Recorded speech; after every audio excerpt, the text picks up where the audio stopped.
મમ્મીનું ધ્યાન રાખવાનું, બે દીદીનું ધ્યાન રાખવાનું. અને પપ્પાનું આવે ને તો પપ્પા પપ્પા પપ્પા કરવાનું નહીં. હું તારું તું મને યાદ કરીશ ને એટલે હું તારી આગળ આવીશ. હો, હું તારું ધ્યાન રાખીશ.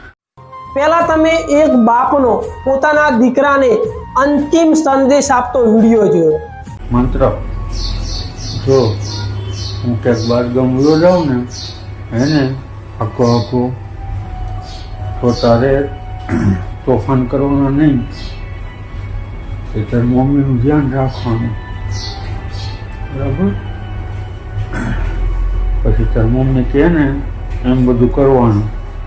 પછી બે દીદીનું ધ્યાન રાખવાનું. હો, અને પપ્પાનું આવે ને તો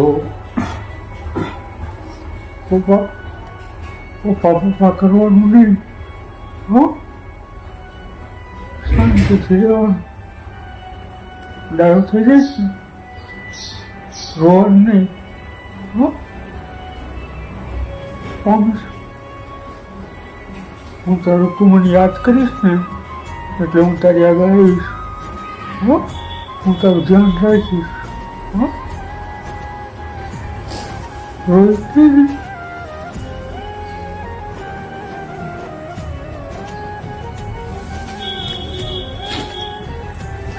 વિડીયો પૂરો જોઈ લીધો ને કદાચ આ વિડીયો જોઈને તમારી આંખોમાંથી આંસુ પણ આવી ગયા છે. કેમ કે આ એક પિતા જે કેન્સરના લાસ્ટ સ્ટેજ જે ઝૂંઝી રહ્યો છે તેને પણ ખબર છે કે મારી પાસે વધારે સમય નથી. તેને પોતાના મોતનો ડર નથી પણ પોતાના પરિવારની ચિંતા છે. તેના 2 થી 3 વર્ષના બાળકને બોલાવી અને વાત કરે છે. કદાચ તમે આ વિડીયોમાં જે એક પિતા પોતાના દીકરાને વાત કરે છે તે તમે સાંભળીને તમારી આંખોમાંથી પણ કદાચ આંસુ ટપકી ગયા હશે. કે તેના દીકરાને કહે છે કે મંત્ર તેના દીકરાનું નામ છે કે મંત્ર તારી મમ્મીને હેરાન કરતો નહીં, તારી બહેનોનું ધ્યાન રાખજે અને હવે તું તોફાન ના કરતો. કેમ કે તારા તોફાનને સહન કરનાર આ દુનિયામાં નહીં હોય. અને કદાચ જો હું બહાર ગામથી વળીને પાછો ના આવું તો તું પપ્પા પપ્પા કહી અને રડતો નહીં. કેમ કે આ પિતાને પણ ખબર છે કે તેની પાસે વધારે સમય નથી અને આ તેનો અંતિમ સમય છે. કેન્સરનું લાસ્ટ સ્ટેજ હતું અને તે પોતાના દીકરાને આ વાત કરે છે. આ વાત ફક્ત એ જ સમજી શકે કે જેના પર વીત્યું હોય. આ બાપ ઉપર શું વીત્યું હશે જ્યારે તેને પોતાના 2 થી 3 વર્ષના દીકરાને આ વાત કરી છે.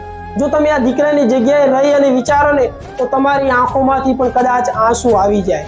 તેના અંતિમ સમયમાં પણ તેના પરિવારજનોની ચિંતા છે. એ વાત નક્કી છે કે દુનિયામાં પિતાની જગ્યા કોઈ લઈ શકતું નથી. અને પિતા જે કેવું પાત્ર છે જે દુનિયામાં દુઃખ સહન કરીને પણ પોતાના સંતાનોને સુખી રાખવા માંગતું હોય છે. કદાચ અત્યારે આ બાળકને એ ખબર નહીં હોય કે મારા પિતા મારી સાથે શું વાત કરી રહ્યા છે, પણ જ્યારે આ દીકરો મોટો થઈ જશે ને આ વિડીયો જોશે ને ત્યારે તેને ખબર પડશે કે જતા જતા મારા પિતાએ મારી સાથે શું વાત કરી.